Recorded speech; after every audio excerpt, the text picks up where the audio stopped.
Before I got sucked into the mechanical keyboard rabbit hole, I rocked this Logitech Wave membrane keyboard for over 10 years. When it finally did die, I discovered the pricey but addictive world of mechanical keyboards. That being said, Logitech options for mechanical keyboards were pretty non-existent, with only one low-profile option in the lineup.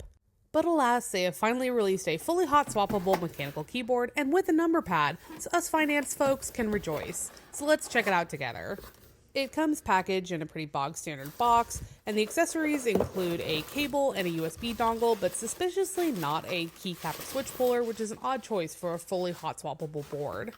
It comes in 3 colors, gray, blue, and black, but I chose the black option.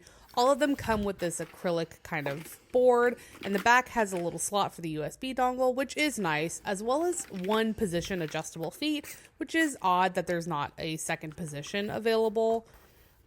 The bottom of the board will match whichever color option you chose, so for this one, it's obviously the black option, which matches the keycaps on the front. It does have a gasket mount, which makes typing on the board very comfortable, as it gives a bit of a flexibility to the board, but overall it doesn't really necessarily feel any different than a lot of boards you see out there. Another odd choice is that it doesn't have full RGB, which is pretty standard for mechanical keyboards. Instead, they opted for this white backlight, which is nice, but it's very strange that for an acrylic board, you don't see the lights on the side, which I think is a huge miss for this. I think a way to make up for the lack of RGB would have been to have the lights shining on the side, but maybe that's just my preference.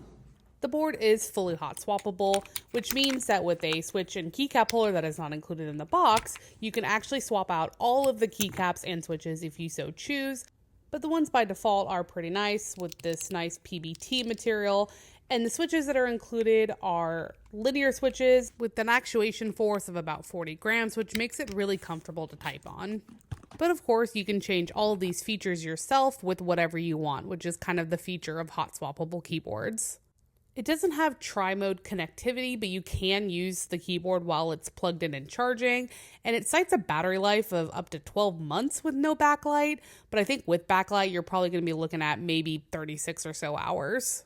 It's definitely not going to be a keyboard for diehard enthusiasts, but it might be great for people who are new to the hobby, particularly because it doesn't have VIA compatibility, and instead you have to use Logitech's own downloadable software, which is free and very easy to use, but obviously for some folks that might be a bit of a deal breaker because in addition to not using the software used by most keyboard companies, the limitations for what you can actually customize on the keyboard are basically the function row. You can't customize every single key or add additional layers like you can with a lot of other keyboards.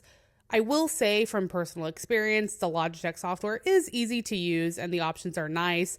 I typically add a calculator quick button, and you can also customize smart actions similar to macro compatibility with other keyboards. But of course, it is yet another program you'll have to download to customize a keyboard in your collection. All in all, I think that this keyboard is a step in the right direction for Logitech, but I do think that it's a good keyboard that could have been great with a few small modifications, and it's sad to see it miss the mark like this. But let me know what you think in the comments below, and here are the sound tests.